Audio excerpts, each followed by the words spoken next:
Good morning, good afternoon, and good evening to wherever you are in the world. We are back once again on Mondays with RCI TV for a brand new championship taking a mini British GT theme. Spa plays host to round 5 tonight, just over 7 kilometres in length with 19 turns. GT3 lap record held by Miguel Ramos with a 2:16.252. I'm your lead commentator for tonight, John Dalton. Alongside me is Jesse Lee with Stewie behind the cameras. As always, welcome everyone. Welcome in, everyone. Indeed. Hello, everybody at home. Round number, where are we? Is this round number 5 in the championship? It's a long old series, 7 rounds in total. The lone round outside of the United Kingdom from Spa. Some people have questioned why Spa Francorchamps. Well, simply, the British GT Championship have come here before. So why not? If you're going to have one round outside the UK, why not make it one of the best racetracks in the entire world? Spa Francorchamps. John, legendary racetrack, legendary racers, it's been a legendary championship so far too. Yeah, it's a very legendary circuit. As you say, it's evolved over the years into many different iterations, but still has fantastic heritage behind it. Of course, championship still wide open, Jesse, as you said. Of course, last time out at Snetterton, it was the second of two 30-minute races. Andy Boardman took honours in race 1 after a mixed weather grid up made for a very split strategy, with drivers electing to take wets from the beginning, shone in the latter half of the race. Pole sitter Martin Ulrich, of course, took a pit stop which tumbled him down the order and just couldn't claw it back over the course of race 1. Race 2, of course, saw the flip side of that, with Martin Ulrich driving away from the field to take a commanding victory over Andy Boardman. And of course, split 2 saw Mike Redford take the win in race 1, and our very own RCI Kevin Boss managed to snag a win in the second race. Of course, championship still very close, but we will touch more on that later as we begin the first of the qualifying laps today. We'll ride on board here with Callum Kerrigan. Of course, he does stream over at Twitch. Go and find him in the ACC category if you can. And if you're curious to know what is going on tonight, we have merged Split 1 and Split 2 to, of course, make a slightly bigger grid. And the first half of the qualifying is, of course, reserved for the silver driver, should we say, or Split 2, indicated by a little grey number box, of course, next to their name on the timing tower once we bring that up on your screens. Of course, very steep climb over the top of Eau Rouge and Radion. Way too much inside curb there for Callum Kerrigan. Makes that lap, unfortunately, invalid. However, he then begins the big drag up the Kemmel Straight. Feels like it goes on forever. Great passing place once you get to the top here. Turn 7 already out of Les Combes. This is, of course, the 7, 8, and 9. As we're going to switch back on board to Daniel Duret in the following McLaren. Of course, his lap's still valid after the Eau Rouge and Radion section. Through Les Combes we go. This is turn 9. Be very careful on the exit. You can pick up a track limits warning if you're committed to that exit before breaking downhill into turn 10 of Bruxelles. Of course, a very long, never-ending right-hander before the switchback nature to what is known as no name, essentially turn 11. Be very careful on the exit here. You can go all the way up to the edge of the curb, but be careful you do not pick up a track limits before the double left-hander, of course, downhill of Pouon. Very tricky to get right. Overcommit the first half, you detriment your exit into the second half, but don't carry enough speed and you still hinder yourself massively before coming up to turns 13 and 14. Of course, 13 no name again. 14 is Campus, this left-hander here. Again, exit curve, very flat, very smooth. Can use a lot of it. We'll probably see the pro drivers really pushing the limits later on before turn 15 of Stavelot. And this is going to be the setup for yourself through turn 16 of Curve Paul Frere into Blanchimont, of course, turn 18 as well. You've got to get a good run through here because this, of course, goes on forever up into 5th, and you will hit 6th gear before you get to the flat-out left-hander coming up ahead.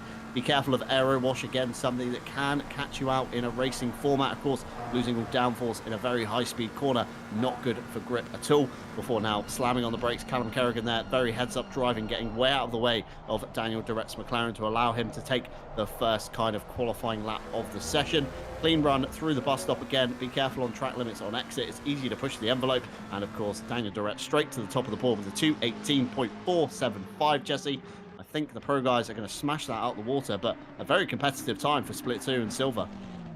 Yeah, it certainly is. And just a reminder of the championship rules. There are 2 different races going on here, Split 1 and Split 2.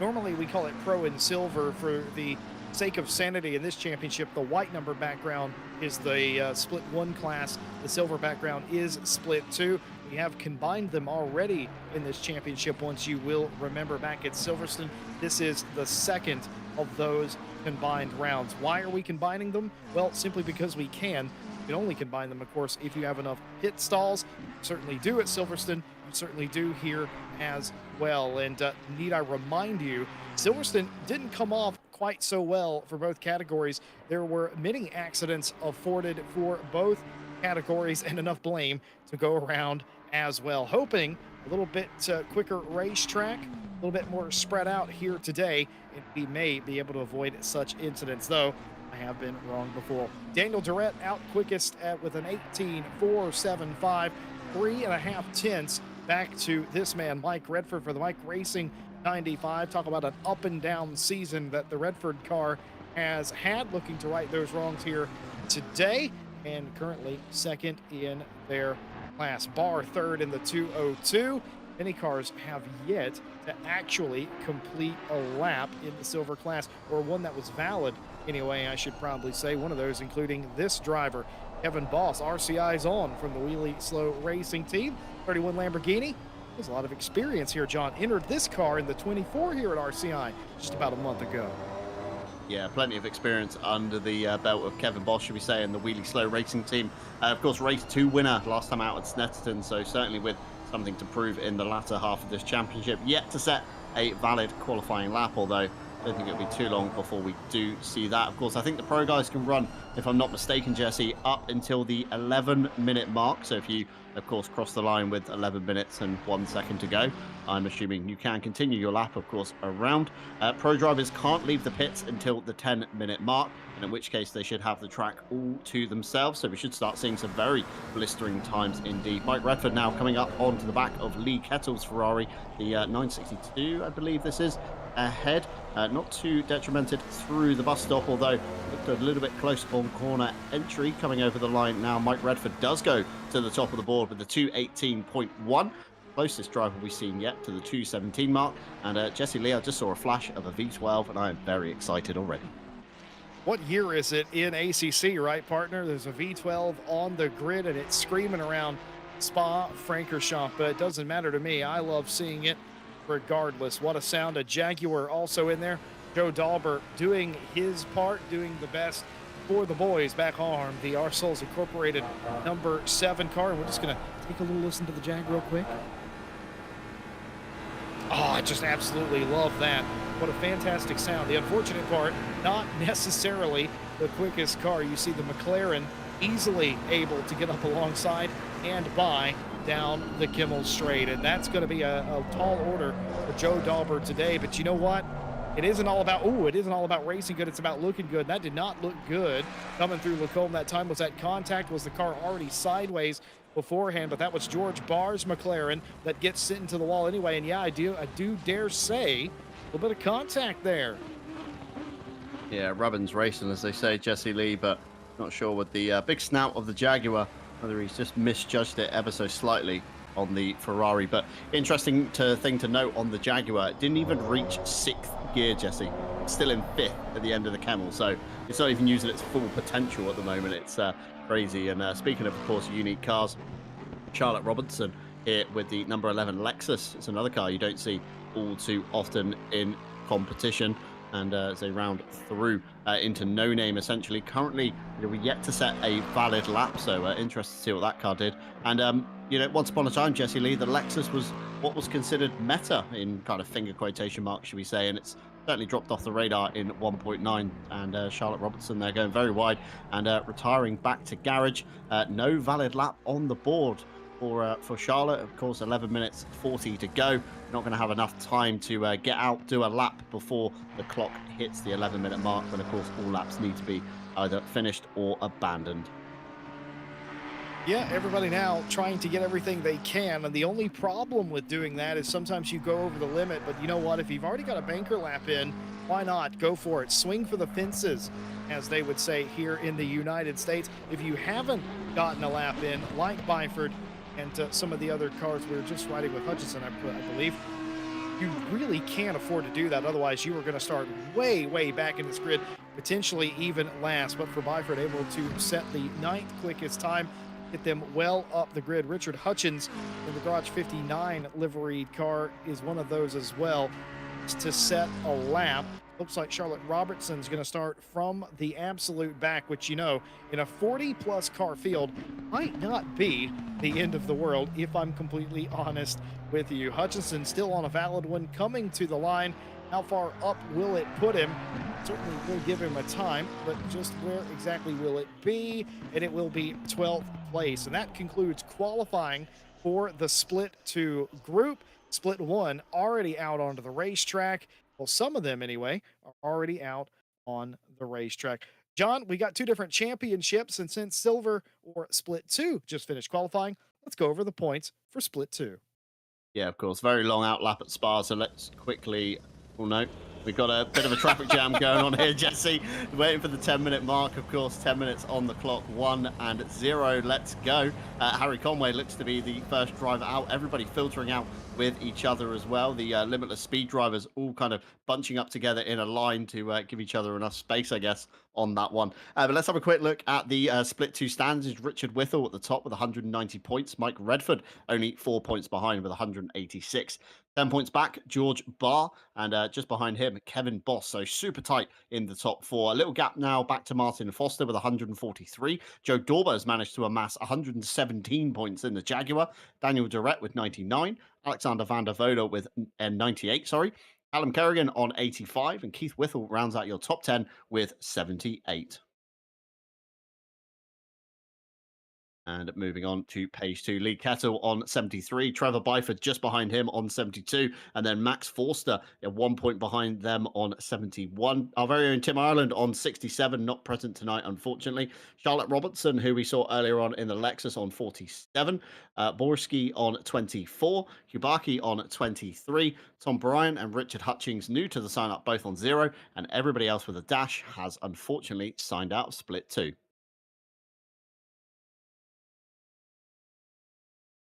Move on to, of course, the final page. A few more drivers there yet to compete in the championship, and we'll take no further part since the sign out. Do you know what's actually quite interesting about those championship standings in Split 2 is how similar they actually are to Split 1. We'll show you the Split 1 championship standings as they are. Keep in mind, round 5 today out of a 7-round championship. So still 3 rounds to go, including today, but just how similar they are. A similar structure, a lot of drivers very close. The top drivers having 90 and 80 some points to their name. Quite similar, absolutely no parity between the two of them. Harry Conway will be the first to take the green flag to set a lap, as he was the first one off of pit lane. One thing I would like to mention is just how sort of civilized they were. A lot of times you see teams inside of each other because the way ACC works is you can be on pit lane here and your car is basically invisible. You don't hit each other like you do out on the racetrack. Nobody wanted to be inside of one another as they went up that long snaking pit out. They had parked up as if they do, waiting to go qualify in F1. It was quite brilliant, quite fastidious, and I wouldn't be surprised if there were a load of British people in that line like Harry Conway, because my lord, do the British people love to sit in a queue. Yeah, we absolutely love queuing over here in Britain, and very fitting for the British GT Championship, should we say, that we're hosting here. Harry Conway begins his lap through, of course, Sector 1, and just watching the steering wheel inputs through Eau Rouge and Radeon, looks very, very stable, that Lamborghini, so probably going to be seeing a few positions gained up the Kemmel Straight, of course, as he now rounds the second half of the lap. Should we say, big oversteer moment, as I said there, very well held through turn 10, that was, before no name of turn 11. Uses a lot more exit curb than we saw on the lap of Daniel Durrett that we, of course, watched on board with from Split 2. And again, using it a little bit more entry curb than the Split 2 drivers on the entry to Buon, and certainly getting the throttle nailed a lot sooner, already nearly up into 6th gear by the time we hit turn 13 and 14, of course. Down the gears very aggressively in the Lamborghini, of course, the only car in ACC that supports dynamic engine braking, depending which ECU map you use. Of course, the higher the map number, essentially, the more engine braking is put through the Lamborghini. So the later you can, of course, stand on those brakes to get the car drawn up in time. Very smooth run through turn 16, sets himself very well for the curve of Paul de Fret before the run through Blanchimont and turn 18 towards the bus stop. This looks like a very good lap so far, Jesse. Looks very clean indeed. And of course, the split one guys with a little bit less time on the clock once you account for the out lap and of course the in lap there.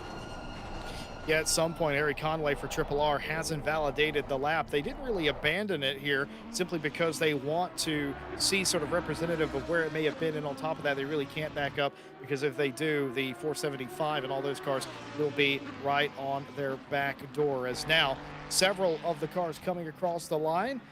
Vander Kula coming to the line, getting that lap taken care of, and that is good enough for, well, it was good enough for second or third. Mike Redford, of course, on provisional pole in split 2, and now finally being knocked down the order just a little bit. Thomas Ehrentraud, one of the Limitless Speed Drivers cars in that 999. That whole team has had an up and down season, but looking good right about now. Out qualifies Kuzma by just about 67 100ths of a second, and even less than a second behind them, 97 100ths. We've got Joachim Shelgren in the 294 for Kaiju. Jordan Daly P4, nearly 3/10 off of that mark. Lang Hartman have also come across the line ahead of the split 2 cars. Bava Boswell and Vander Kula, as we mentioned earlier, have set a time, but they have not bested Mike Redford. Redford looking like eventually could be starting in a sea of cars that he is not racing against, which again, double-edged sword. It's good because nobody around you can beat you for championship points. Bad because they have less to lose with making contact. I think you could possibly argue. Phil Roberts comes across in P11. 4 minutes or so. John, you mentioned that. Technically, they have less time out there on the racetrack, but if you are a pro or a split one car, maybe more is expected of you a little bit as well. Yeah, I mean, in theory, of course, being a split one driver, you do need less time essentially to set that perfect lap, whereas the split 2 guys can, of course, have a few more stabs at it to really link the lap together. It's a super long lap at Spa, of course, one of the longest on the calendar, just over 7 kilometers in length, as we mentioned earlier, although quite a fast lap, of course, very fast flowing circuit, Spa-Francorchamps. And this man here, Christoph Verstappen, of course, with a great showing so far in the Aston Martin, is going to find it very hard in the sea of McLarens ahead of him. McLaren looking super strong here, and I think if this man can upset the apple cart, it's going to be Christoph in the 747 Aston. Looked very good, of course, at the Donington round, where he pulled a spectacular stint on a set of dry tyres through a wet circuit, stayed on the same set of dries from beginning to end, and just managed to pull away from absolutely everybody on the field. Towards the latter half of the lap, he, of course, goes mainly flat out sections here, maybe a little lift in the race through the fastest turn of the circuit nearly before standing on the brakes for the bus stop. Really got to get this nailed. You go too deep, it detriments your run into the second half, and you scrub too much speed, and you just can't carry enough through the transition from the right to the left. Sets himself up for a very good corner exit towards the line, doesn't shorten it off towards the pit wall as much as he should, but a 2:16.820, Jesse. We're into the 16 realm, and of course the real life lap record being a 16.252, and the time at the top at the moment, Tobias Lang with a 16.347. We're not far off the IRL lap record of Spa, and I think that says, you know, something about ACC, about how accurate it is to true to life. You know, guys in real life with limited practice, shall we say, of course, you've got to get the car to the circuit, set the car up, run it around on some form of budgeted money, whereas the guys here can, of course, sit at home in the comfort of their sim and, of course, run endless laps with endless setup tweaks and really hone their kind of, you know, affection. And I'm so glad to see this guy here, Martin Lawrence, in the M6. Brilliant showing at Snetterton. Just couldn't touch it on the straight. Let's have a look at the speed too.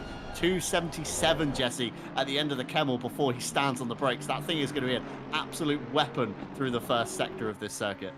Folks, I'm not lying to you. We've got a Jaguar, we've got a Lexus, we've got a V12, and you bet your grandmother we've got an old M6 on the grid. These are all cars that they have elected to take, and they are putting on a show with them out here tonight. You love to see that. You love to see drivers taking off meta cars too, doing something else. Charlotte Robertson, for instance, loves that Lexus. Absolutely nothing wrong with that. Go with what you know, surely. Same thing with Dauber. We see them in a Jaguar from time to time as well. Makes complete sense. Martin Lawrence loves that M6. All of these cars, you love to see them here display, proving that, yeah, they may be off meta, But beyond that, you can still get into a pro or a silver grid with these cars if you have the talent. Harry Conway looking to pick up a little bit. He does, goes P14, but it is only a 17,385. I say it's only 17,385. You go try to run 17,385. It's easier said than done. So everybody out there still trying to get these laps in. Remember, all flying laps do count. And as long as you cross the line before it strikes zero, you get to complete the lap that you are on. Looking at stuff from chat, I made the typical British queuing joke earlier. Ash brings up a very good point. We're all born in a single file straight line. Can't disagree with that in the slightest. We were all born to queue. And Mike Redford celebrating his pole position in split number 2. Seems to be a little bit under the weather, but Mike, I will tell you, a lot of racing car drivers will say that they race better when they're a little bit under the weather. It makes them concentrate a little bit extra. It's so hard to explain. Maybe today. Yeah, quite possibly. And Jalmanso comes across the line now to take P24 with a 218.6. I think he's just about had enough time to take another lap for himself. So fingers crossed he's got a slight improvement in the bag. Just want to touch on a point as well from our very own Carlos Calatayud. And we don't have a Rex because someone lied. That someone may or may not be Tom Bryant, who hopefully, Jesse Lee, is on his way to the server as we speak, because I really want to see the Gallardo just to kind of make, the ultimate trio, should we say, of the old gen cars. When we've got the V12, we've got the Rex, and then we've got the Jag as well. All we're really missing is like an old Bentley, coupled with obviously the M6 of Martin Lawrence. We're missing the old Bentley, and maybe a few of the other earlier cars, the non-Evo variant, should we say. But it's always interesting, like you say, to see the old machinery and to see how it does really compete. And just looked out the window, I think I've seen a Rex roll onto pit lane. Yeah, Tom Bryant was in communication with our box, asking us up here in the tower how much time was left in qualifying, trying to figure out how much time they had left to join and make this race. Running a little bit short on time today as Tom Bryant busy elsewhere, but has just about made it into the race today. Qualifying is just about over. The final cars are going to come across the line, and by the final cars, I mean just about all of them are going to come across the line here. Harry Conway already completed their lap. They're down to the pit lane, the flag being waved as cars go off in front. That's what the white flag means, of course, that there's a car stopped or someone off pace in front of them. That will be little consequence. All they got to do is get to that black and white checkered stripe. And as they come in, lap times improving. Jordan Daly goes P6, of which that I have noticed. Several other cars coming to the line, trying to pick up. Nothing doing there. Between that group, here is the 404, but they've invalidated their lap. So will they even come to the line? They will not. And that was an improvement for Grim Lilith, I'm pretty sure, in the 115 AMG. Just one car left to go. It's the 222 of Manso. They may have improved on time. Sure, they picked up on the overall scoring. Here is the results of qualifying today for round 5 at Spa. Joachim Shelgren takes the pole position for Kaiju Racing in the 294. Nico Quizma in second place will share the front row in the 777 McLaren. You're going to see a little bit of a trend here. Lang in the 94 McLaren. Aaron Trout, the next row. Kumpu Daly, also in McLarens. And then finally, the first of the non-McLaren class, Christoph Verstappen wedges himself right in between all of the British manufacturers in, you guessed it, another British manufacturer. There seems to be a favorite here, John. Yeah, it seems like the McLaren is very favourable in BOP, should we say. And there's always that kind of meta car, should we say, in the championship that kind of, always rears its head. Everybody seems to pick it in the field, and you just have a stonking amount of them, followed by a few other cars sprinkled in the mix. Of course, as we go down to the kind of back end of the field, Mike Redford, your pole silver position sitter, and he's beaten Phil Roberts, Tom Shipston, and I believe Rybecki as well into the order. So 3 cars between himself and Daniel Durrett. Foster, of course, in P3. George Barr in 4th. Richard Whittle in 5th. Kubaki in the V12 Vantage managed to 6th ahead of Callum Kerrigan. Kevin Boss in P8. Keep your eye on Kevin to see how he can improve. Byford, of course, ahead of Dorber. Withel and Kettle just behind in the two Ferraris. Richard Hutchins in the McLaren Evo, new driver that's not yet to score. So keep your eye to see what he can do. Alexander van der Voda in the V12 Aston, the second of the two cars before we get to Bulski in the 924 BMW is your last kind of time set, should we say. And then, of course, you've got Charlotte Robertson that unfortunately couldn't get a lap together, and a very late joining Tom Bryant in the Reuter Engineering Lamborghini Gallardo. And I'm very excited to see that one as well. Dewey brings up now the split one, of course, GT3 Pro field, should we say, standings, and Andy Boardman at the head of the field after a great showing in Snetterton with 196 points. Christoph Verstappen has, of course, been very consistent through the season on 185. Tobias Lang with 155. Nicholas Keller, who's not with us tonight, on 134, followed by Thomas Ehrentraut on 131. Just 1 point behind Martin Ulrich on 130, and 10 points down the road, Jordan Daly, before we have the battle of the Nikos, of course, Kumpu and Kuizma on 116 and 104 points apiece. And our very own RCI Phil Roberts still inside the top 10 with 91 points. Before moving on to page two, of course, the fastest controller driver, I would say, in ACC, Grim Lilith on 86, Shelgren on 81, although pulled it today, so looking to improve on that one. Mikov, yet to see him tonight as well, on 76. Falaska, again, absent, I believe, on 72. Roskam on 69, absent from his home round, unfortunately, and Manzo on 58. Andre Hartmann on 50, Richard Phillips on 36, Harry Conway on 34, and Les Stevenson just behind on 33, rounds out your top 20 in split one. Before moving on to the third page, of course, big old championship here. Tom Watts on 29, Jake Boswell 26. We then have a little battle of the Toms again with Tom Shipston on 23, Aaron Jackson on 22, Martin Lawrence on 19, Matthew Kingston Lee, possibly the greatest surname in sim racing, on 17, Rai Becky on 16, Ted Edwards on 7, Sven Kunas on 6, and Lauren De Jong on 6 as well. Rounds out your top 30. I believe there's even a page 4, and there is Stan van der Kula, of course, who has been upgraded from a silver to a pro, currently sits on 0 points, and Bava is yet to score as well, although he is present tonight just inside the top 10, so let's see what he can do. Everybody else, unfortunately, with a dash, has signed out of the championship. So many cars on the grid, 40 plus of them here today. Actually don't have an exact figure for you, but you can get the gist by looking down the grid here. We're at the sharp end, the two lead cars, and it just seems like it goes on for a literal mile up and around the corner kink up to the first turn of the racetrack, La Source. But such a big grid, a big opportunity for some, but more importantly than all of that, a big opportunity for mayhem here in the first opening lap or two. Just because you get to the end of lap one doesn't mean you can't have a big accident here. So often it happens at the very beginning of lap number 2. But John, I'm not going to ask you when the accident's going to happen. I'm going to be a little bit more positive than that here today on the broadcast. I'm going to ask you an even trickier question.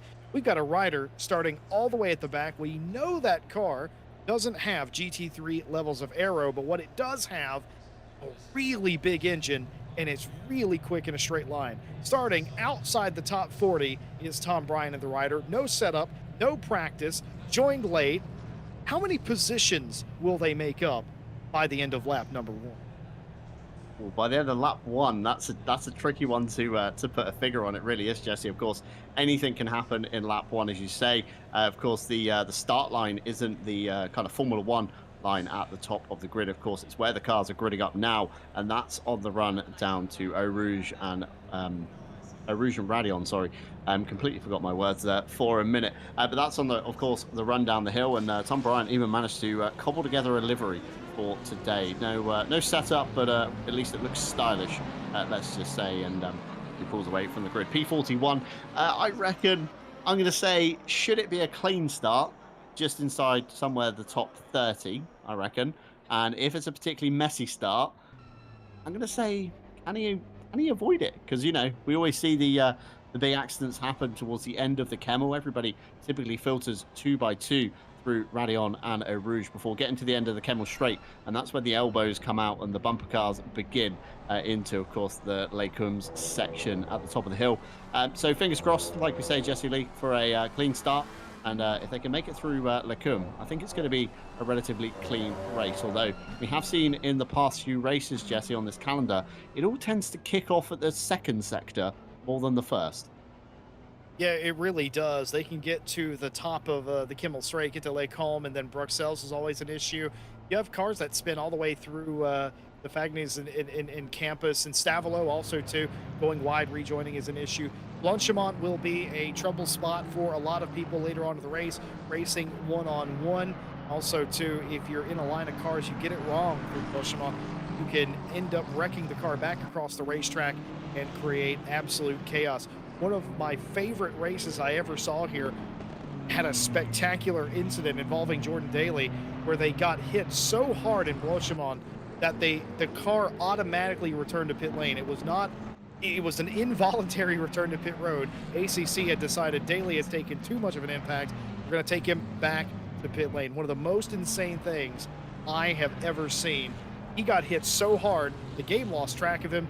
He set him to pit lane. Absolutely insane. Hopefully nothing like that happening here today. I can tell you that is a Tom Bryant original livery to him and his team.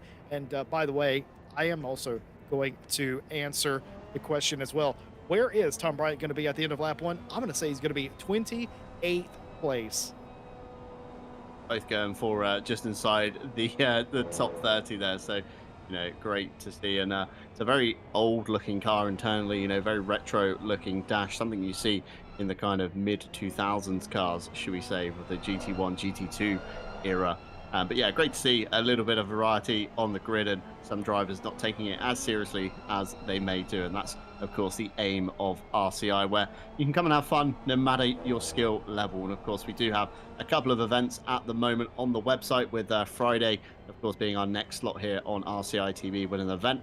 We have our Roulette Mini Championship continue, where each round you must pick a different car, and the circuit isn't revealed until closer to the race day, with round 2 taking place at Misano. Shelgren took the victory with Andy Boardman in second, and our very own Stewie once again had a great finish in third. Stewie leads the championship mysteriously, as it was his idea, by a single point over Shelgren at the moment. So if Stewie wins overall, I think we've got to start doing some investigation, Jesse, into Stewie's account movements.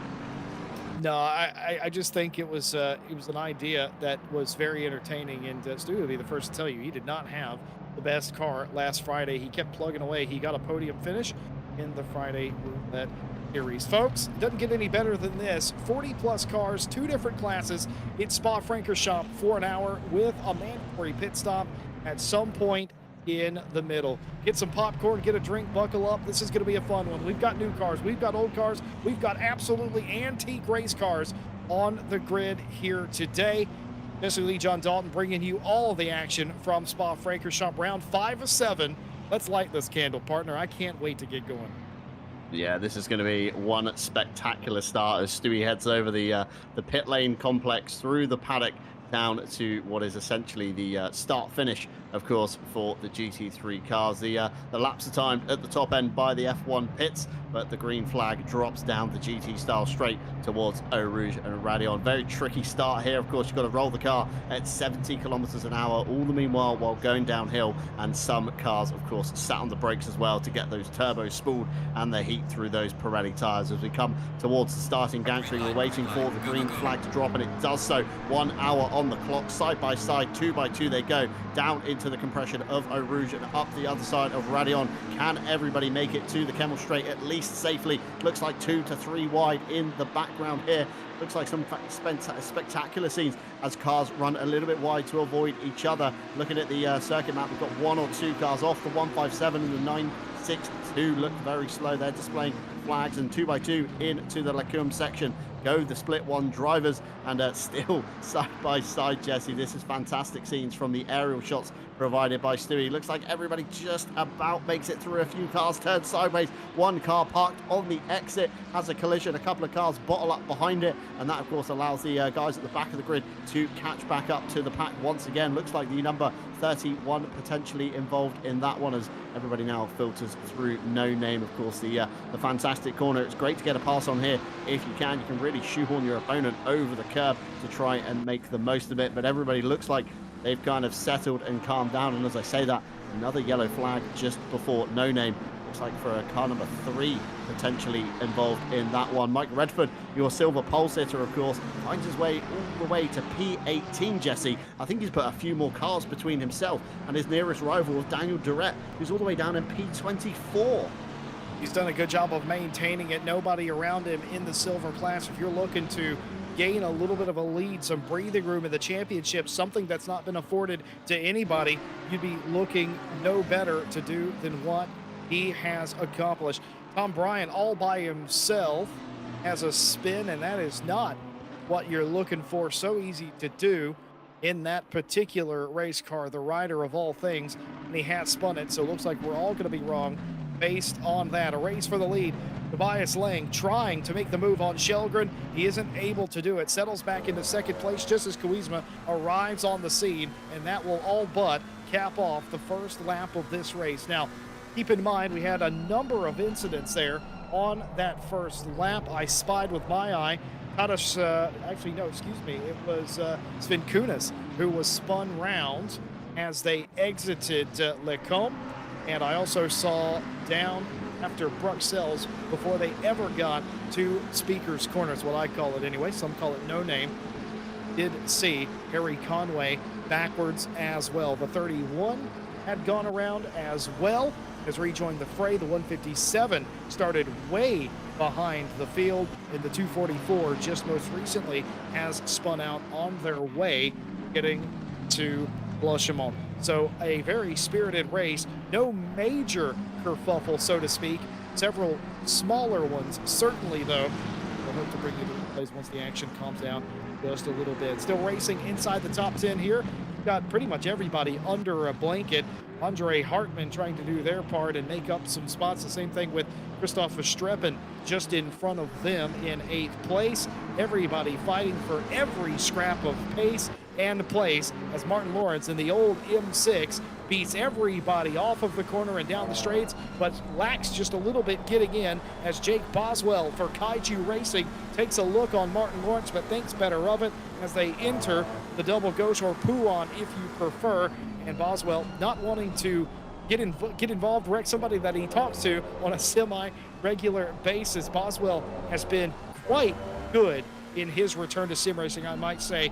Absolutely no rust. Boswell, of course, returning to us after a hiatus, and I can't say he's lost any of his pace. Looking good out there. Yeah, sim racing's a bit like riding a bike. You know, once you do it, you kind of, build up that muscle memory, and it's kind of ingrained in you forever. And as we see the M6 on the back, I believe we're looking back here from Stan van der Keulen on this is Les Stevenson behind, with, of course, Martin Lawrence in the background, coming under pressure from Jake Boswell. So we've got a little four-way fight forming, and the BMW M6, we spoke about it earlier, is a beast of a car in a straight line. So it'll be great to see how much that really gains on the back of Les Stevenson's McLaren. Of course, Les and Martin Lawrence, no strangers to each other, been a part of RCI since the very early days.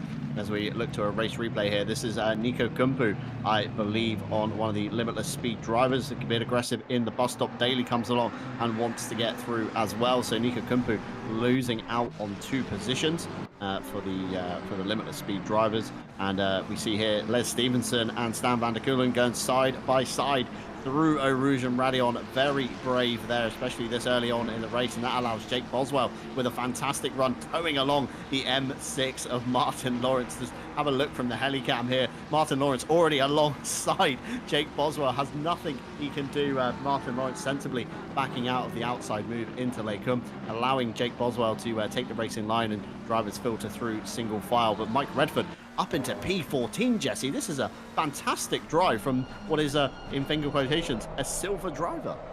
Absolutely no fear from Redford. He's a driver that's been around as long as I can remember in RCI. Lord only knows how long he's been sim racing. He attacks every race with skill, and also he's not fazed by anything. He doesn't care what category they're in. He's racing them. He's doing a really good part for his own, and he's looking out for himself too with that huge gap. Kubaki now P2 in that class, but several seconds behind him.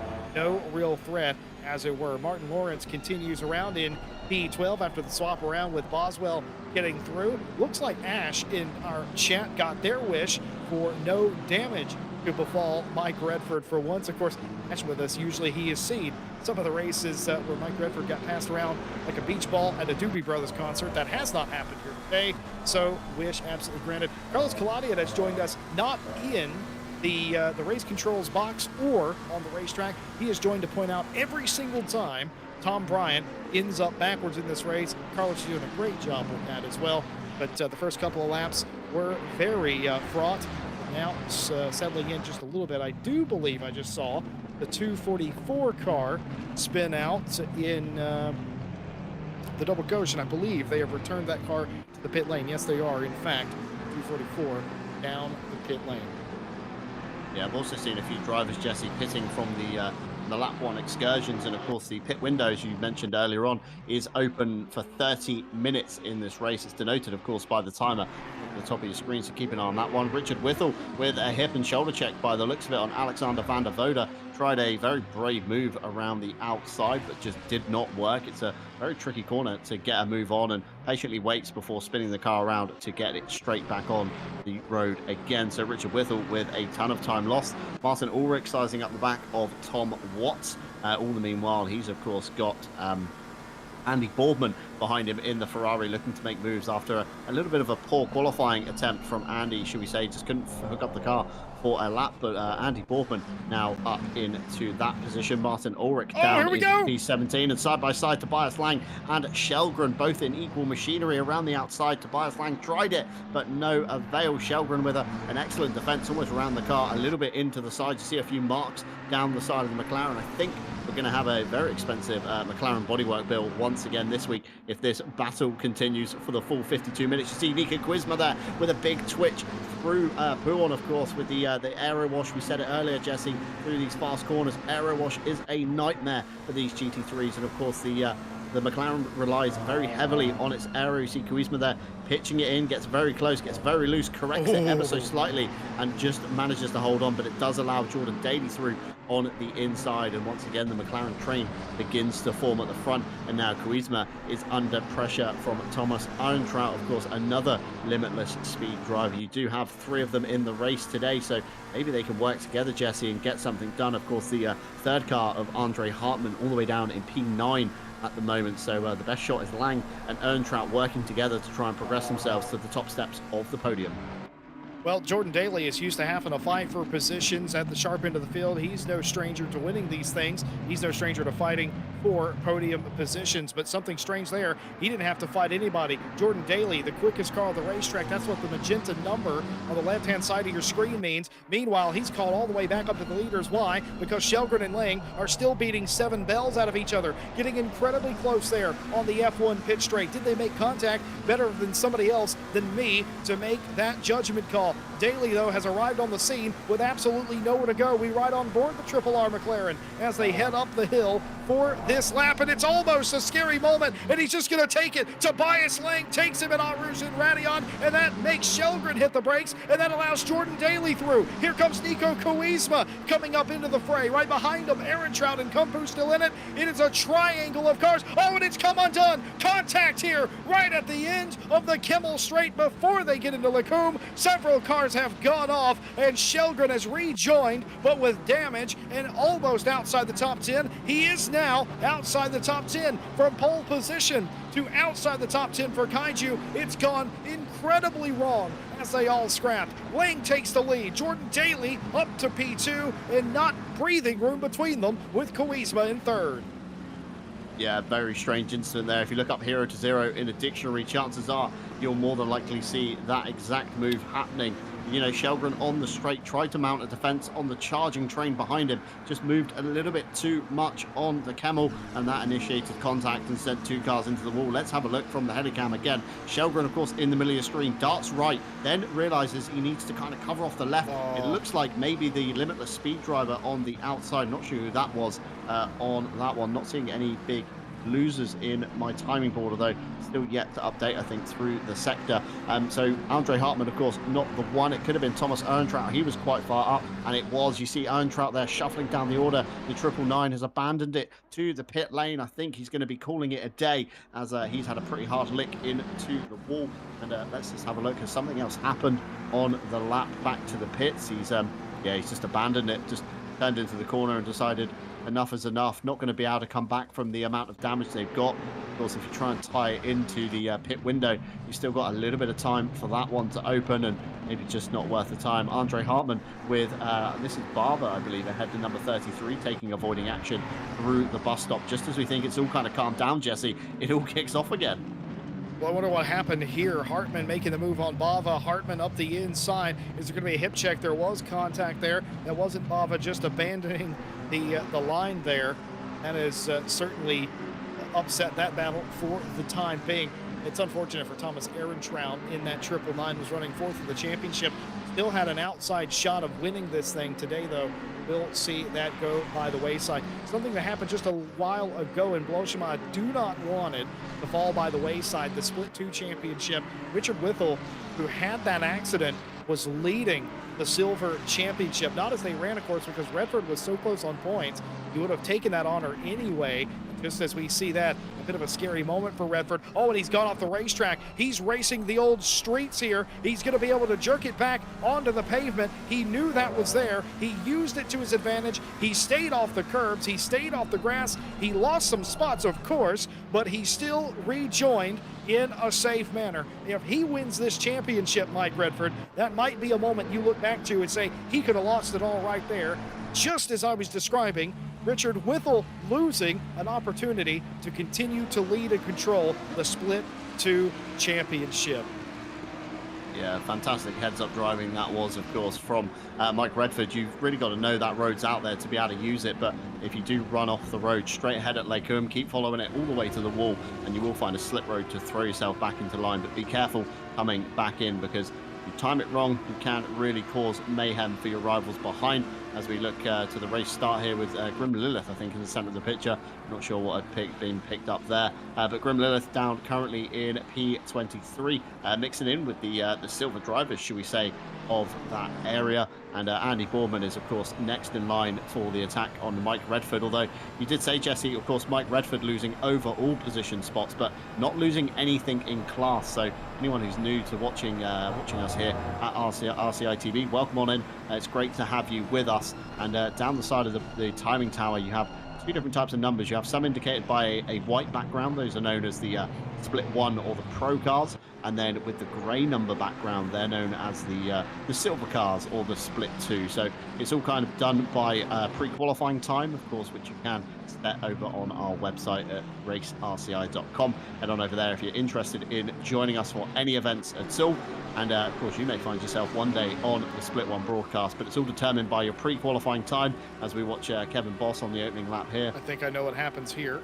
I don't want Kevin Boss having trouble, but yeah, it gets pretty tight towards the end. I do know that the 31 was they did show up as a yellow flagged car at some point on the opening lap or the end of the opening lap. So definitely something happened to the Wheelie Slow Racing team number 31, because I did see that and I had forgotten that, reporting some of the opening lap incidents that the 31 was also involved. And yeah, you can still see they have recovered a few spots, but not a whole lot here, running 37th. They qualified somewhere just in front of that, about 33rd, 34th, I do believe. Andre Hartman for Limitless Speed. We've had one of the cars go out in the race. Not Hartman, not in this race, not today, and he's still not got around Bava. Remember the contact coming through the chicane. Some still call it the bus stop, but I keep myself, John Dalton, every time from calling it that. When you call it the bus stop chicane, you reveal how old you actually are. But I digress. Hartman trying to keep Les Stevenson behind him and continue the fight with Bava. That was interrupted after the contact in the chicane. Les Stevenson dropping the hammer racing. Here's another driver who races. He's a part of the RCI staff as well. And just an interesting individual is Les Stevenson. And just goes out there. He very quiet, very methodical, racing inside the top 10, getting the job done. Just behind them, Andy Boardman for Grease Weasel Racing. Right behind our silver leader, and a little bit further back, Tom Bryant, who did go to pit lane after a couple of spins. They made some adjustments in the rider. They're letting the lead lap cars through as Tom Bryant. The HWT car back out there looks a little bit more in control now than it used to. Yeah, it looks a little bit better than it did on the opening lap. Maybe Tom having a tweak with the TC and ABS settings, and Les Stevenson, who we were talking about just now, comes down pit lane, I think, followed by Shelgren, Kuzma, and Andy Boardman, all pulling themselves out of the traffic. So pit window is now open, has been for a minute and 15. Look to the top middle of your screen if you're unsure of how we know. You do have a countdown essentially. When the clock hits 0, you are no longer able to meet your pit stop requirements, and the only requirement tonight is of course adding 1 litre of fuel, leaving tyres completely up to the drivers. So traditional strategy, Jesse, here is of course fuel the car with enough to get to the end, come down the lane, drop the 1 litre of fuel in and keep going. Of course at Spa, not sure the tyres are going to be worth paying off. Of course 25 degrees in the air, 31 degrees on the track, so a little bit warm, although not overly hot. So Pirelli should be ideally loving these conditions. It's a stark difference to what we had last week. Yeah, it sure is. Very different animal, all things considered. And Bill Roberts here just outside the top 10 and 13th. They've got Martin Ulrich in front of them. Of course, Phil Roberts winning a race at the very beginning of this championship season, has a pole to their name as well. Climb back up. Charlotte Robertson, already damage on the front of that Lexus, and anime displayed on the car, and spin in the chicane, and quite smartly so. Charlotte brings that car to the attention of the team. Get that fixed up. They should be just fine after that occurred. Yeah, so a very nice pirouette through the chicane, as you're dubbing it, Jesse, or the bus stop, as my era seemed to remember it very fondly in the early 2000s. Great loop, and it gets on the way. Mike Redford up into P11 now. Of course, a few cars have pitted ahead, Les Stevenson being one of them that's shuffled them up the order, and of course it's freed him up from having Andy Boardman in the mirrors. The next car now is Martin Ulrich, 1.8 seconds to the good behind. So a little bit of a breathe and a calm for Mike Redford. Now he can really kind of focus on drilling in some consistent lap times, knowing that he has about 4 or 5 cars buffered between himself and Kubaki in the V12 Aston, Jesse, in P2 in silver. You love to see it, the old machinery still being competitive in this field. I said it earlier, and a lot of you at home probably assumed I was just blowing smoke. I wasn't blowing smoke in the slightest. You can take a car if you have the skill ability and use it effectively, even if it's an older car. Contact there sends Sven Kunis off of the racetrack, exiting the Kuhn that time, but didn't make it to the wall. Probably the most important piece of information there. Lost a couple of spots, sure, but didn't do a whole lot of damage to the car. No more than a second or 2 of that. Make it to the wall, pit lane, quite some time. Alexander van der Wood in the 38, the AMR liveried car. They're right behind Byford, who set a decent lap right near the end of qualifying for split number 2. They seem to have been mostly unaffected by the early lap melee. Back up inside the top 10, and just inside the top 10, Van der Kula and Watts fighting it out over 9th place. Watts might have it for dropping the hammer, trying to go around the outside, and it's gone wrong. It's been contact. Tom Watts and Van der Kula get together, and that is not what you wanted to see. Van der Kula goes spinning off into the outfield grass there before you get to Malmedy and rejoins the race, but that probably wasn't on. What led to that contact here? Yeah, right on the board, you see Van der Kulen there around the outside, and I don't think Tom Watts was really expecting the Ferrari to be able to make the move stick. It's very rare you see a pass around the outside of the second part of Wickham, let alone through the first part, of course, just to try and set yourself up for the inside. But just maybe wasn't expecting, gassed the car a little too early. Of course, the nose pushed wide, and all of a sudden there's a 296 in the way, unfortunately turning around. Of course, no live stewards with us here tonight. You will see a few of them in the race. We will, of course, be reviewing all penalties post-race. So, if any drivers are listening back or currently listening and you feel disgruntled, get your stewards reports in. That's what they are there for. They are there to be the kind of fairness between you and another driver as well. And speaking of stewards, of course, Jesse, we drop this into every broadcast now. We do have a vacancies board in our Discord, and we can never have enough stewards. So if you are looking to join us here at RCI or RCI TV and help with the running of such, we are looking for broadcasters and stewards. Can never have enough stewards, in the words of Ryan Gill and Jesse Lee. Yeah, absolutely cannot do. And just in the couple of weeks that we've been doing that, is Phil Roberts into the pit lane. I'm pretty sure that is the 225 to the attention of their team, just about 9 minutes shy of the halfway mark, and that is when we expect most to come in right on the dot of halfway. I will say in Friday Champ this past week, there were a number of very late pitters in that race.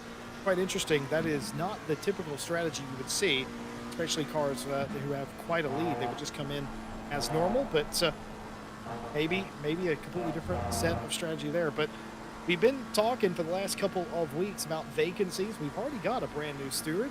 Name's Eric, and I got to talk to him a little bit last week, and it was quite lovely to meet them. So it's working. We're going to keep saying that we definitely need more stewards. The more the merrier. The more championships that can be stewarded live, or the more stewards that we have in general is absolutely fantastic. In addition to that, of course, RCI is looking for broadcasters. If you have the ability to broadcast races in HD quality, we want you. Doesn't pay anything. John Dalton and I will pay you in compliments, but who wouldn't want to hang out with me and John Dalton on a weekend, or on a Tuesday or a Monday, for instance? We're fun people, right, John? I think we are. So we tell ourselves anyway, as we look here. I just did right then.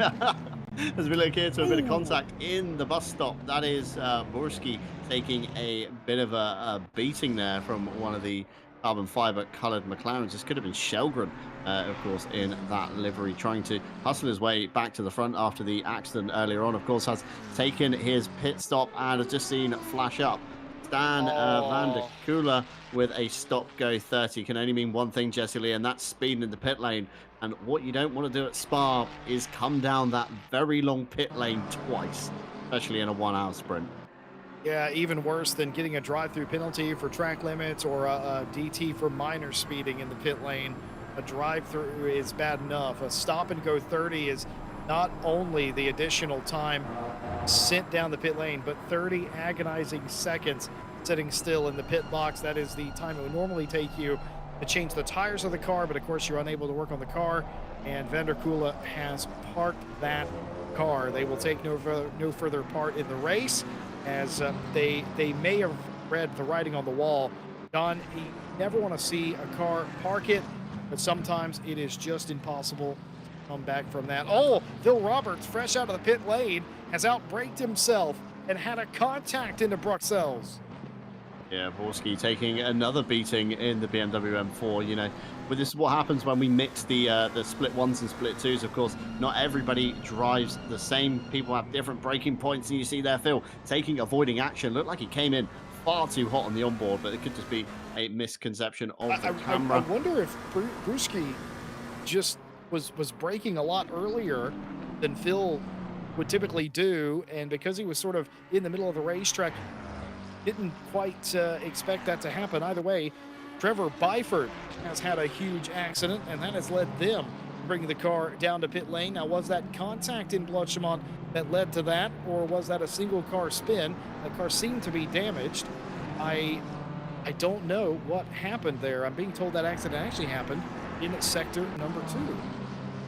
Very interesting indeed. I know the Audi R8 is typically a very loose car, quite oversteery in its nature of driving sometimes. So I wonder if it's just caught Byford out ever so slightly through the fast sweeper before the bus stop.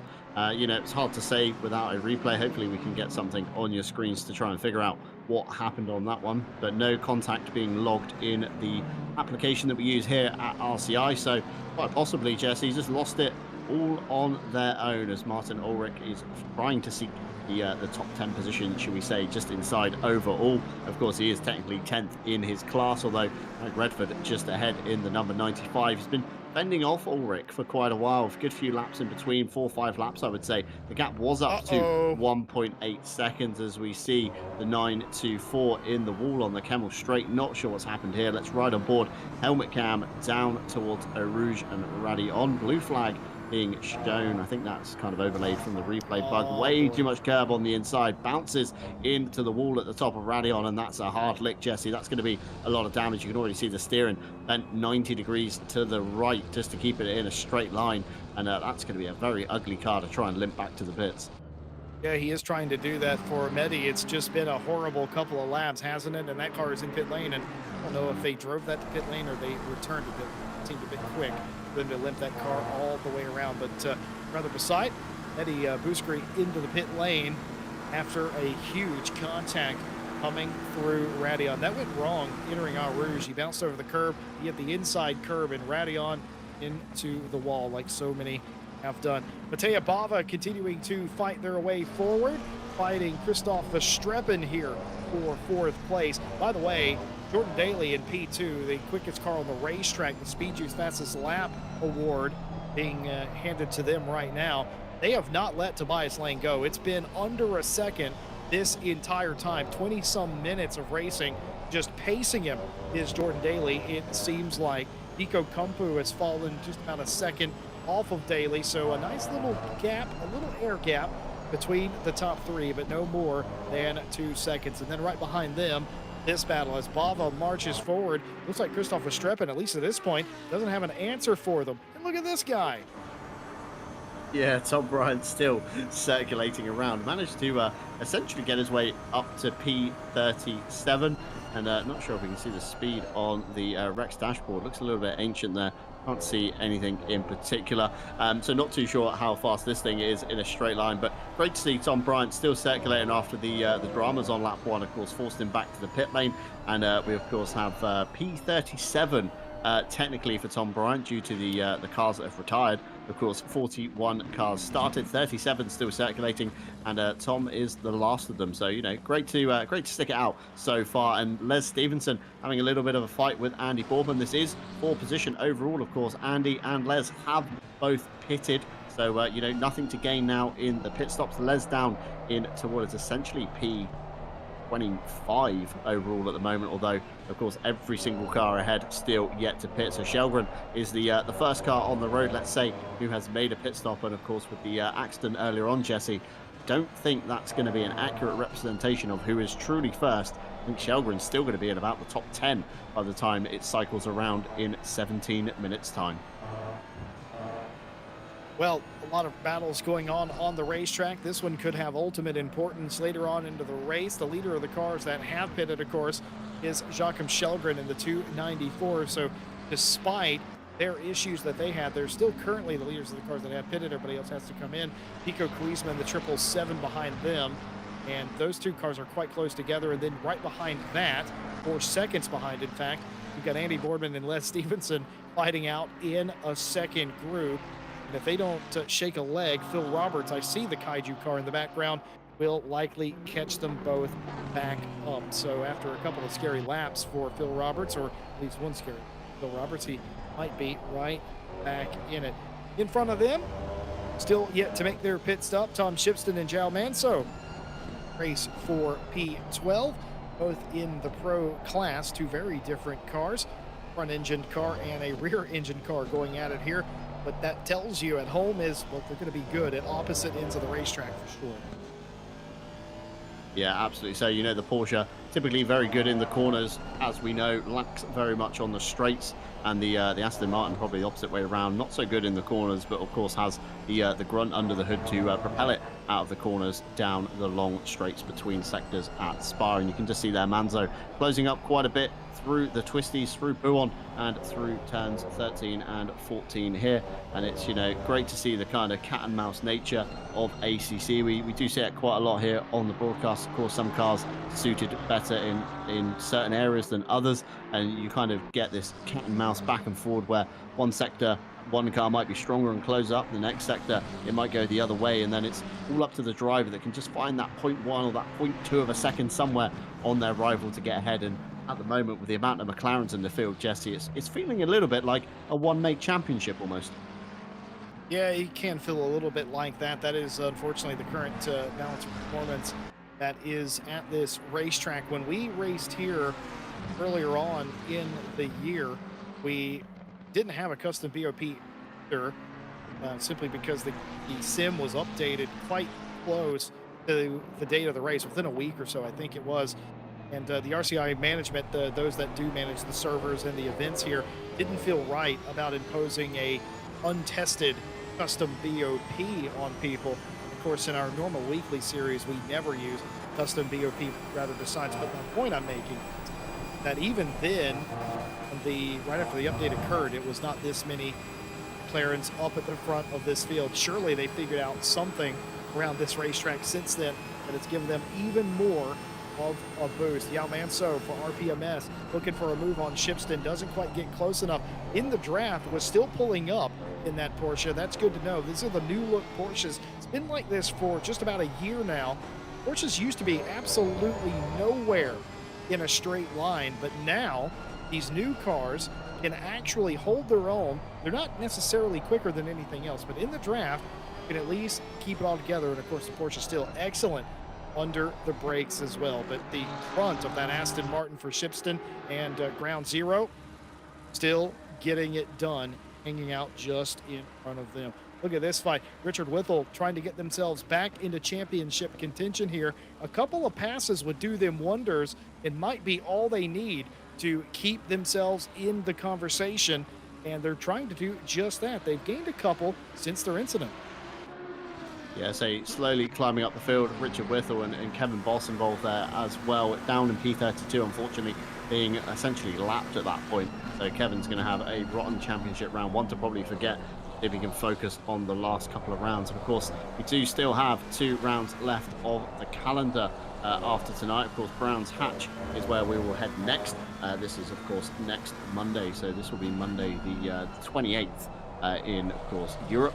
And the following week after that, we then head back to Donington. So a double header for Donington again on the 4th of September before we'll crown your mini British GT champion. And still looking very competitive at the front of the field, as we saw a few good strong finishes today. Could set you up for an excellent finish. Of course, Brands Hatch, one of those tricky tracks that's very hard to master, you know, typically very old school track, lots of grass and gravel everywhere, so easy to find yourself in kind of pack racing format, almost similar like we see at Alton Park, where of course it leads to that train nature of racing, where one car makes a mistake and then 3 or 4 cars sail past. You get a very similar nature at Brands Hatch, and maybe this time we'll have dry runnings for Donington as well, so that could flip the championship on its head. Of course, the wet drivers really shone last time out, and Richard Hutchings now fighting with Kubaki. This is essentially for the bottom step of the podium, I believe. Kubaki down into P14, Richard Hutchings up in the P13, I think, once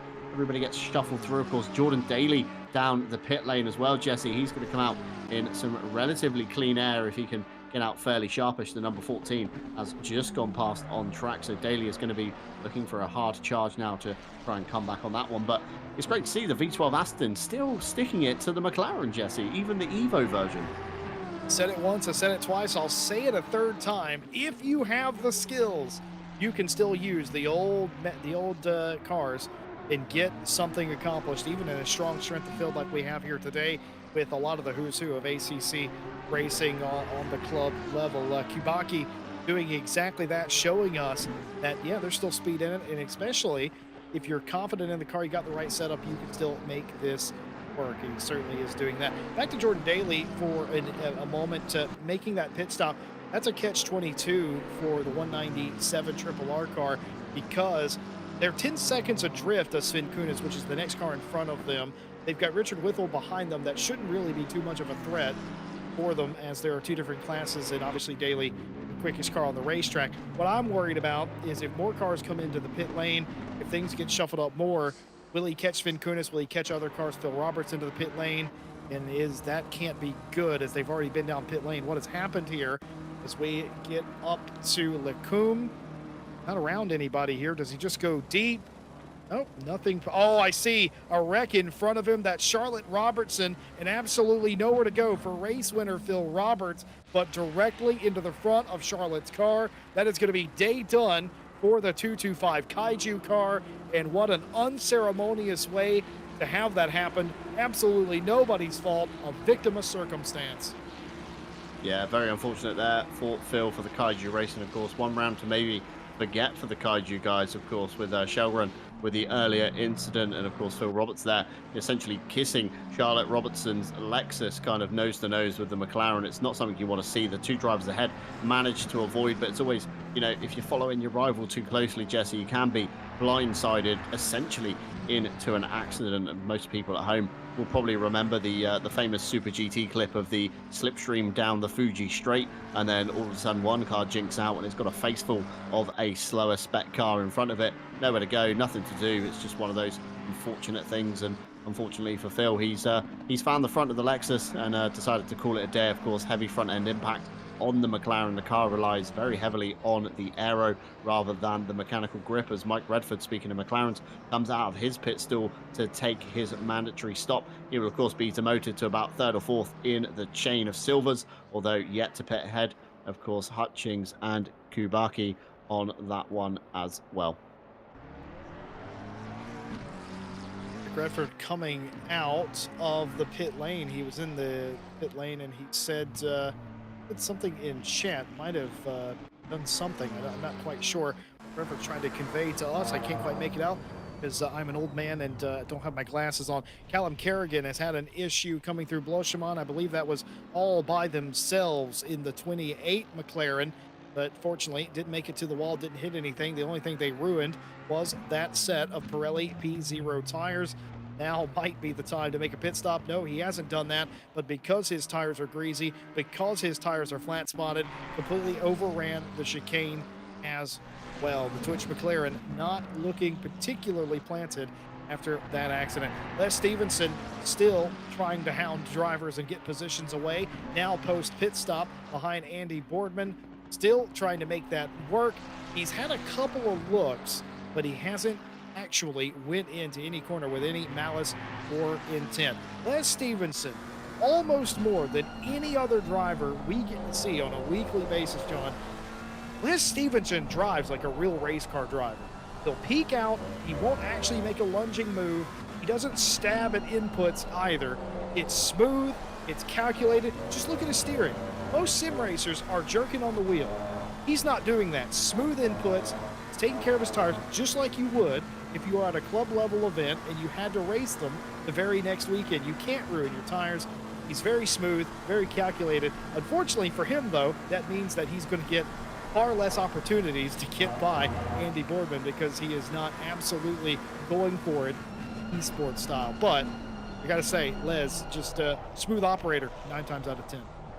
Yeah, I would say, Les, very smooth operator indeed. And of course, his team did win the opening round of their split at World Tour due to a late penalty for chasing P2 all day. Late penalty in the day did manage to shuffle them ahead of their rivals and take the overall victory at Valencia for World Tour just a few weeks ago. So, Les, very capable driver, lots of racecraft in him, very sensible head on his shoulders. And fun fact, I have actually met Les Stevenson in real life, Jesse Lee. Yeah, what was the first question I asked you? Do you remember? I don't remember. I asked you, did he look like a race car driver? Did he look like a guy who races cars?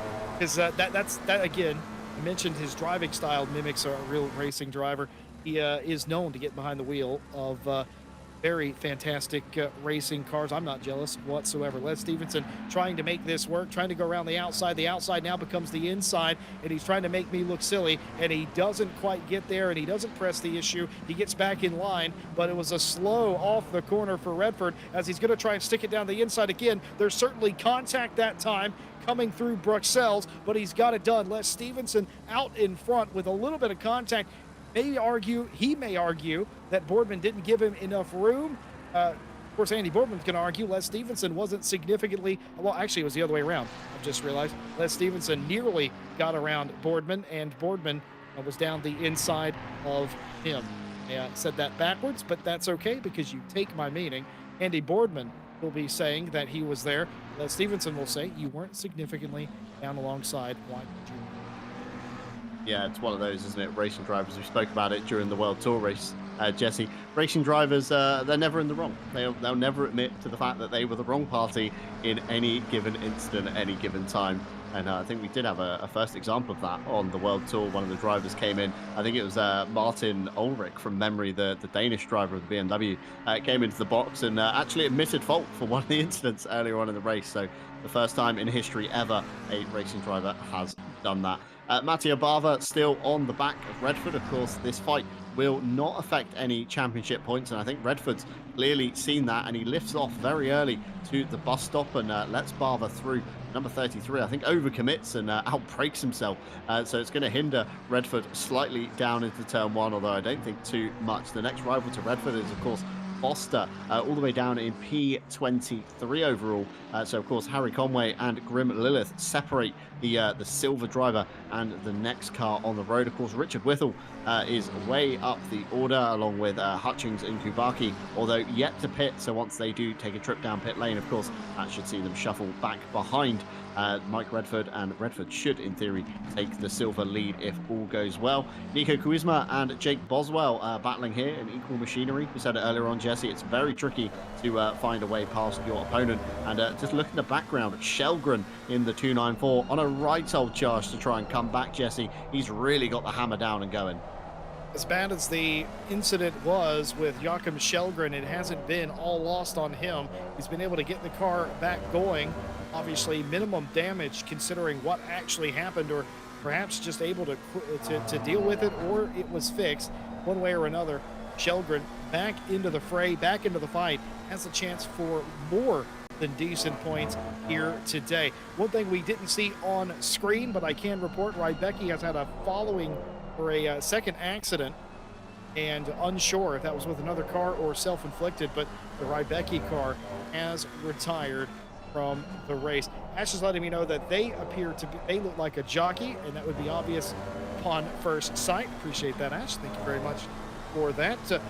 John Dalton, you look like a man from the north that has a cup of tea, sits in his garage, and works on, I don't know, his midget or his MG or MB GT, you know, and it's like, I've got to get my spanner out. That's what you look. I look like an old man retiring, working. That's on not what I car. said. That's essentially what you said. You look like a man who sits in his garage and tries to get the everything synced up on his MGBT, or I may have said that backwards, Rover, just to go out on the weekend. That's what you look like, a proper lad who works on his cars. That's what I'm trying to say. Absolutely do not touch my cars, unfortunately, Jesse. I'm not that mechanically minded, should we say, working on cars, although physically telling you how a car will go together, do that, not a problem. Just wouldn't pick up the tools myself.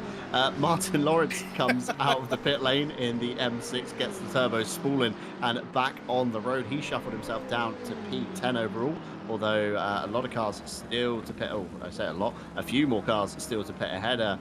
You've got the top 5 still to pit. Kubaki all the way up in P5 and a V12 advantage. That's something I didn't think I would be saying provisionally, of course, until the pit stop cycle through. It looks like Jake Boswell has found a little bit of a gap on Kuizma, and Shelgren looks ever closer this lap, as Bava has randomly taken the fastest lap of the race away from Jordan Daly. What a strange concept there, Jesse. Yeah, he took that lap away and then immediately had that really unfortunate lap, did Bava, where he was off the racetrack there quite a bit. So that was a bit concerning for them.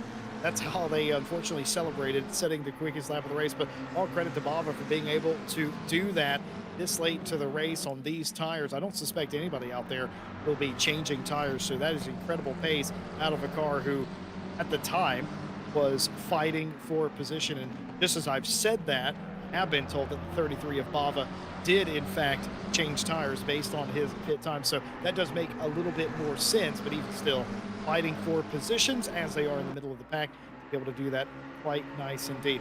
The entire top 5 who have not done their pit stop thus far are in right now. Why? Because the pit window is closing in 20 seconds and they frankly couldn't have gotten around again. Tobias Lang leads Kumpu, Verstreppen, Hartman, and Kubaki all into the pit lane. Jordan Daly, the leader of the cars that have done their stop. They will bring Jake Boswell with them as well, who is several seconds behind them. Now everybody cycling through. Here's Jordan Daly. Pay close attention to either the top left or the bottom right of the screen. See them all. Yes, they are. All the cars in the pit lane. 3.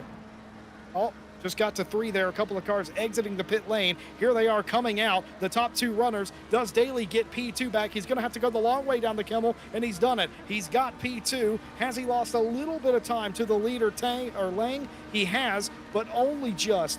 No, it's just about even, in fact. It's absolutely dead even from when they came in 15 or so minutes ago. Nothing of value gained or lost for Jordan Daly. Lang leads Daly, Kumpu, Verstreppen, and Hartman.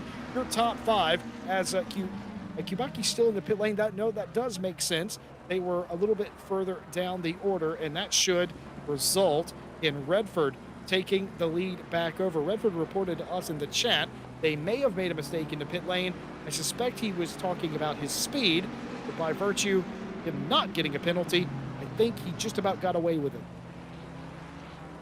Yeah, I think that's what he was referring to. Possibly a little bit too fast on pit entry. Of course, ACC will count the speed that your rear tyres actually cross the line. So good to know on that one if you're looking to try and exploit a kind of pit-in strategy anywhere. And it's very vital, Jesse. We say it every time there's a mandatory pit stop on the cards. Practice your pit-ins. Practice stopping in your box, and of course practice coming out of the pit lane, because I've seen it a fair few times where drivers come out on cold tyres at Spa, Jesse, hit that nasty bump as you rise over Radion, and it throws the car completely off into this weird void that nobody's ever really explored, because once you do it, you'll never do that again. No, it's an unfortunate feeling to feel that in the race car, going off the racetrack like that, or not finding the grip where you've left it is a big problem as well.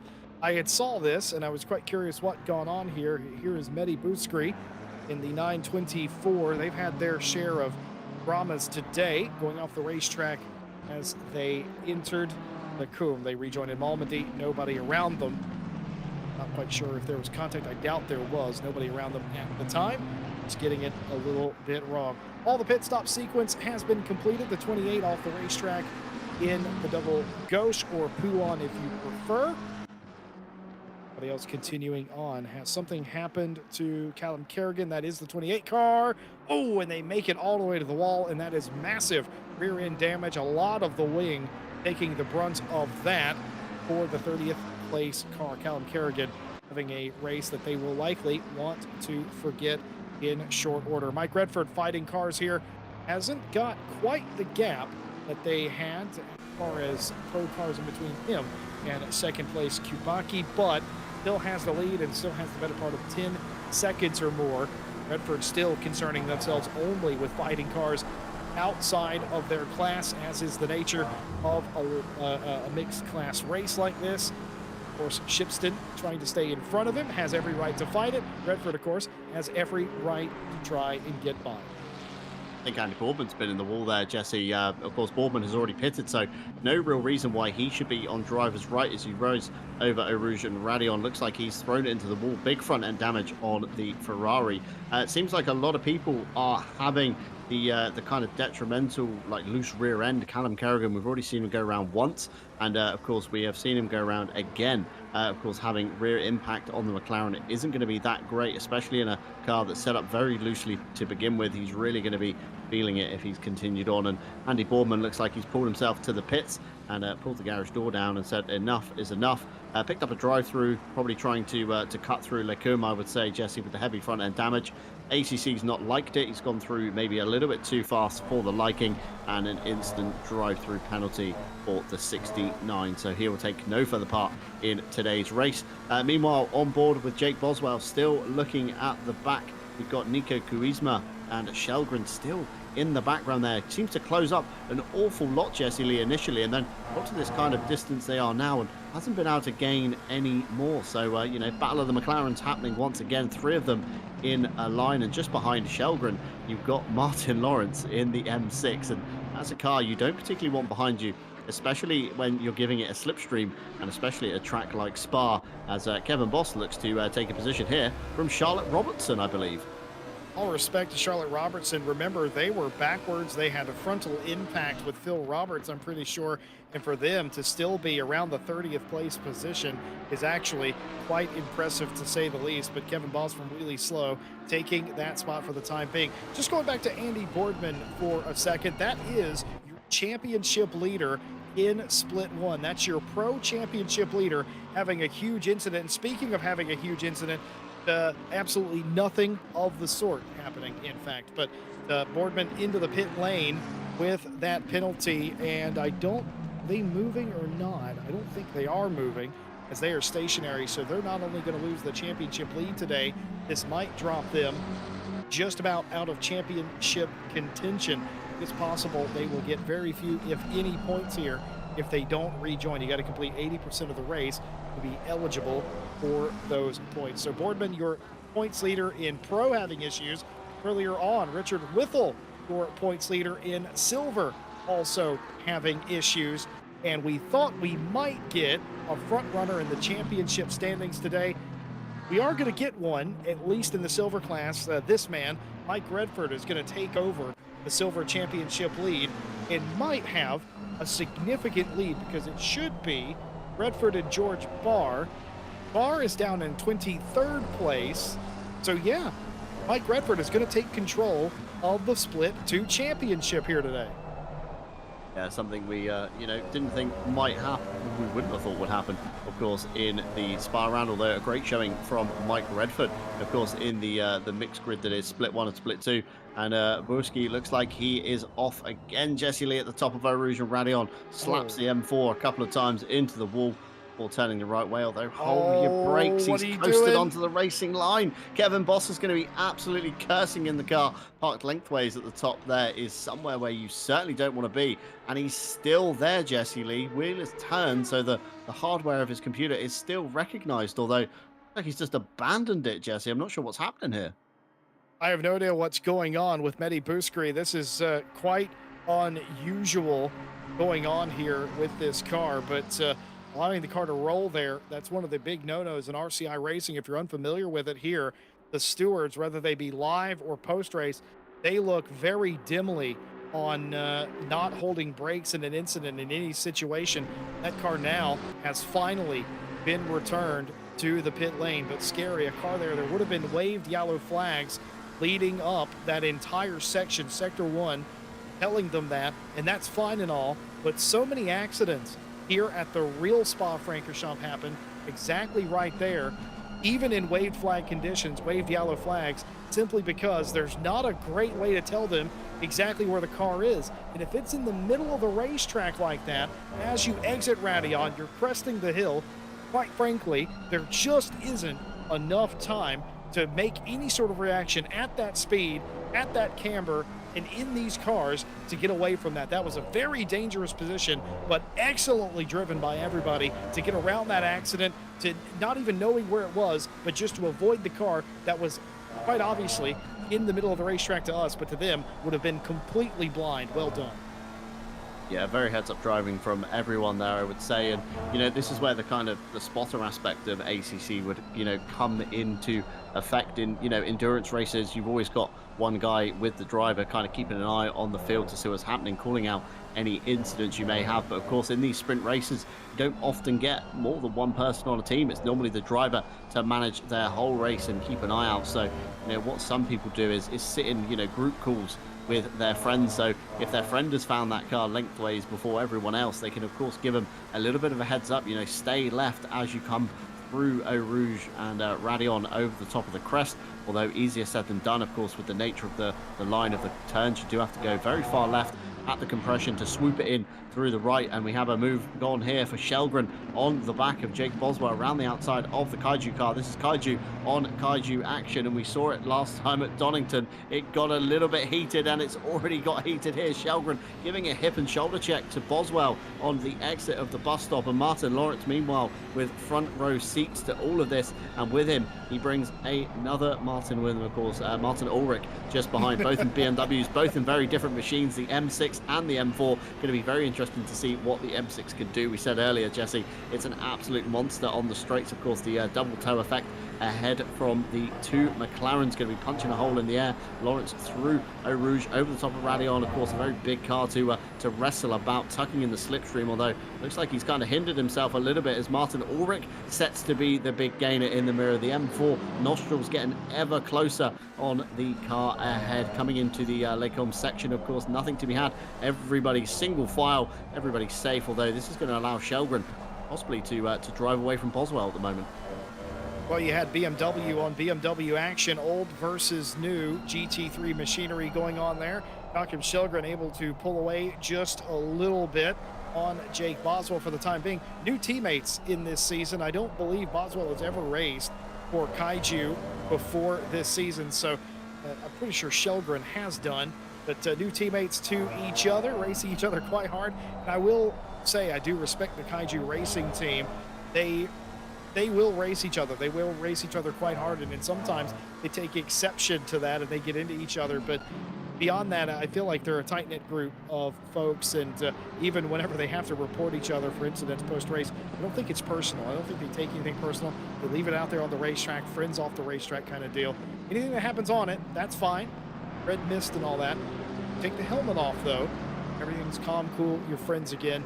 I think they have movie nights around that, but pretty sure somebody told me they do little events like that amongst the teammates. So you have that camaraderie. So yeah, you can take a few shots like that.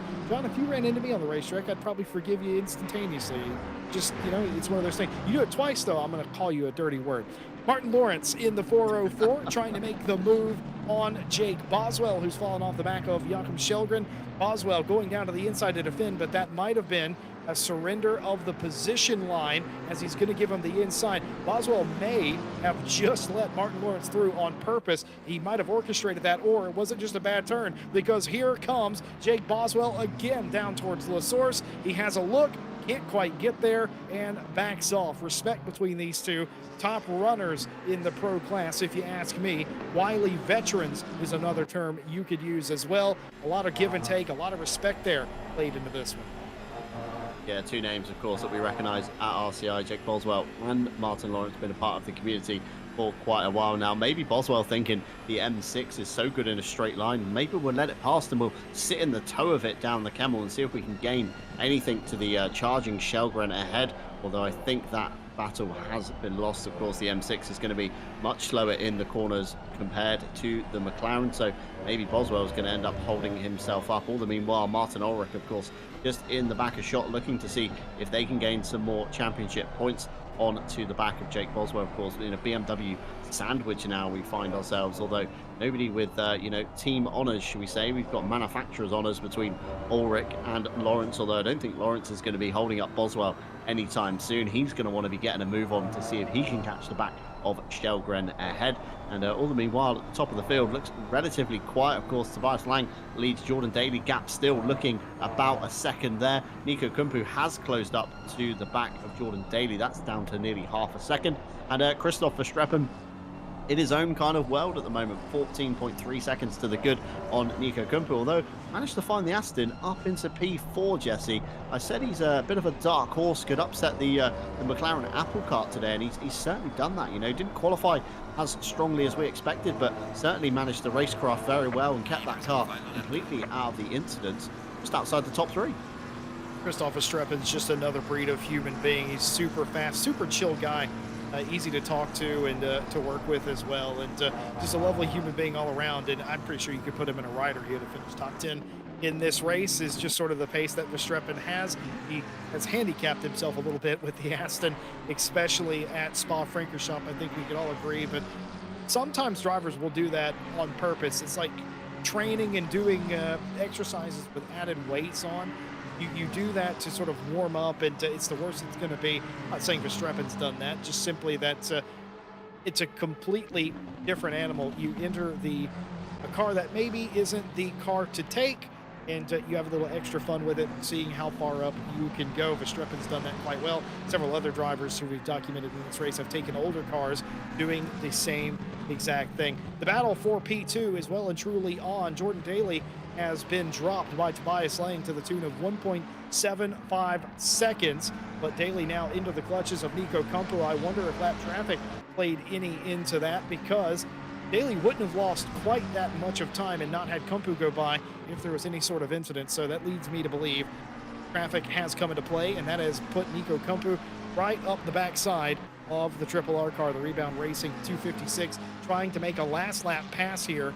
And this should be, and it will be, the last lap of the race. Close racing here for P2 as we come to the flag.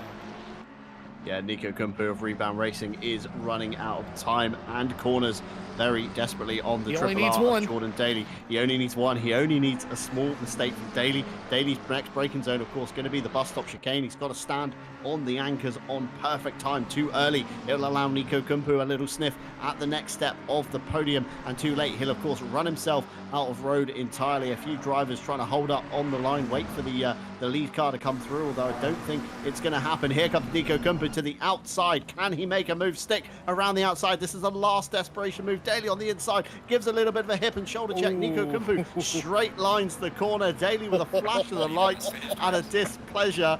I can feel a steward's report coming on in this one, Oh, Jesse. dear. Jordan Daly is going to feel hard done by that, but so will Kumpu. Kumpu will say, hey, he forced me off the racetrack. What was I supposed to do? And I am super glad that I'm in the commentary box, because that is going to be an absolute mess to look after for the stewards, because in one turn of the coin, one car cut the course. The other turn, the other car didn't leave necessarily enough space. I'm glad that I'm on this side. I don't actually have to sort that out. Top 10 finishers across the line. Lang wins the race. Kumpu, Daly, your podium. Verstappen, Hartman, Koizma, Shelgren, Lawrence, Boswell, Martin Ulrich, your top 10. Watts, Stevenson. And here he comes for Mike Racing. Mike Redford does it. He not only wins the race, but he takes control in the Split 2 Championship. Yeah, that's going to put the shakers on Richard Whittle, of course, to, pardon the pun, but pull his socks up and kind of get on with it in the final couple of rounds. Of course, Brands Hatch and Donington still to go as the next silver car, essentially, of Richard Hutchings' great debut here at RCI, finishing P2 in the Silver Championship, with Kubaki just behind him, managed to get the V12 Aston on to the step of the podium. We see Tom Bryant doing some pirouettes. This is after the flag. Rex. This is, of course, after the flag in the La Source. Grim Lilith in the Mercedes, looking to get a little bit involved, and a few pirouettes from Joe Dorber. George Barr coming across the line now brings with him Daniel Durrett, and I believe Whittle is going to be not too far behind these two either. Coming out of the bus stop, you see Whittle in the background there. Sven Kunas, of course, yet to finish, and a few other cars slightly out of sequence, makes this a very confusing finish. But touching on Tom Bryant, Jesse Lee, we did say top 30 for the Rex, and he has achieved it, but by the checker instead of by the end of lap 1. He certainly has. A lot of cars having unfortunate incidents today. Tom Bryant, one of those. He was able to fix some of the cars and get back out there in the Ryder. Joe Dauber in the Jaguar finishes 26th place. No dramas from him today that I'm aware of in the Jag. Just sort of doing their own sort of race. The V12 up there as well. As everybody finishing the race and coming to the line. I can give you a preview of the championship standings. Tobias Lang is going to be not only your winner here, they will be your championship leader going into round number 6 of 7. Same thing can be said for Split 2's Mike Redford. George Barr in Split 2 has a chance to regain sort of position. They will go up, I think.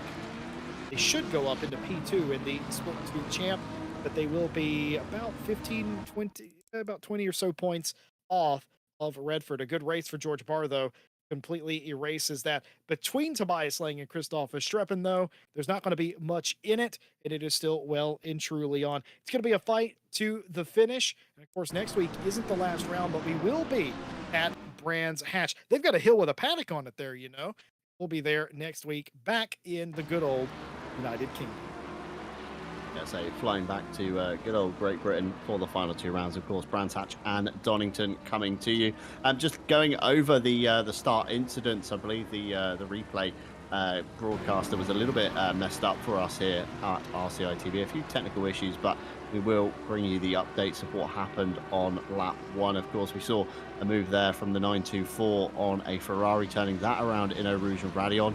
We all got up to the top of the Kemmel Straight, and then it all kicked off again. Looks like Sven Kunas was turned around in the mid-pack there. That's the number Struggling to find it. Number four, of course, the sector one, of course, throwing everything off as normal. The number 14 car right on board, kind of third person cam here, all kind of chokes up a little bit. Possibly Foster involved in the initial contact on that one for the RPMS Simsport. Got great gains around the outside. The Porsche and the Merc looked like they slowed up, left Foster nowhere to go. And the concertina effect, Jesse, was Foster into Svinkunas, turned him around. That's where Kevin Boss got stuck as well. He had nowhere to go other than into the Oh, he got side. it And from then the rear as well. somehow got turned by somebody when he was being very patient indeed. Not sure who that was. Let's see, was it Charlotte Robertson? We're about to ride on board with her, of course, the Tom Bryant Gallardo, and Oh all of a wow, sudden she there's she a didn't see it. face full of Kevin Boss, and we said it earlier, Jesse, didn't we? Drivers unsighted into accidents, and another thing that can be, a thing on that is drivers' personal field of view. If you Yeah, run a narrow field of view, you might not seen that out of the corner of your screen. We saw Daniel Direct getting the hip and shoulder from Ray Becky as they came out of Lake Coombe. So action up and down the field between everybody. Silvers and the pro cars mixing. Rebecca looks like he got sideways, possibly with a little bit of help. Grim Lilith went backwards, managed to spin into the inside out of harm's way. So that was very interesting. And then Rebecca, I believe, had another incident later on in the race, following his teammate, of course, their connection was racing, Martin Lawrence. Connection lost, but I think to the steering wheel here, Jesse. Looks like he just didn't turn. well, he got sideways through that portion of the racetrack, and then yeah, just absolutely disconnected before he got to. Before he got through Malmedy, that car completely disconnected. He was able to reconnect it quite quickly, but it didn't. It did well. It wouldn't have made a difference had he been able to reconnect it. Regardless, it was just over at that point. He'd already been into the wall, so that explains Rye Becky's incident. Don, we didn't have the massive pileup that we also often expect, we fear is going to happen. Several smaller incidents here today impacting a lot of the racers. Both of our championship leaders in both classes having issues on the racetrack today. New championship leaders, new winners here in the race. 2 rounds left to go. It's still very tight at the top. Yeah, 2 rounds to go, of course, and all race results are pending any further steward inquiries that may happen after the event. So we'll, of course, bring you full up-to-date standings next time at RCI TV, and of course, join us next time on the 28th, so next Monday for the Mini British GT Championship, and of course, this Friday we do bring you round 3 from the Friday Roulette Championship as well. Calendar still yet to be announced, of course, until closer to the time. This is to, of course, avoid people picking the meta car, should we say, in finger quotations, for that one circuit, and keeps the racing very kind of spicy, vibrant, and a little bit fun and relaxed. So if you are looking to get involved in a casual championship halfway through, head on over to the website racerci.com. No pre-qualifying required for the Friday Championship. Of course, it's hard to put a pace on somebody when they're picking different cars every week. So get your name down and get in the server on Friday. And of course, a quick thank you to everybody at home, whether you've been lurking, watching the whole time, only just tuned in. Welcome to RCI TV. It's great to have you. And remember to show us some love with the like button, hitting the subscribe button, because it does help us every step of the way. And of course, a quick thank you to our partners, of course. All of them need no introduction by this point, I'm sure, Jesse. AK Esports, Driver61.com, Fanatec, digitalmotorsports.com, and of course, Go Setups. All their links are down in the description below. They offer some fantastic deals, from 25% off driver coaching to an affiliate link at Fanatec, and of course, a good few solutions from Digital Motorsports and Go Setups. And of course, AK Esports for hosting our servers here at RCI, as well as other esports events. Of course, the SRO Motorsports Group heavily tied in with them as well.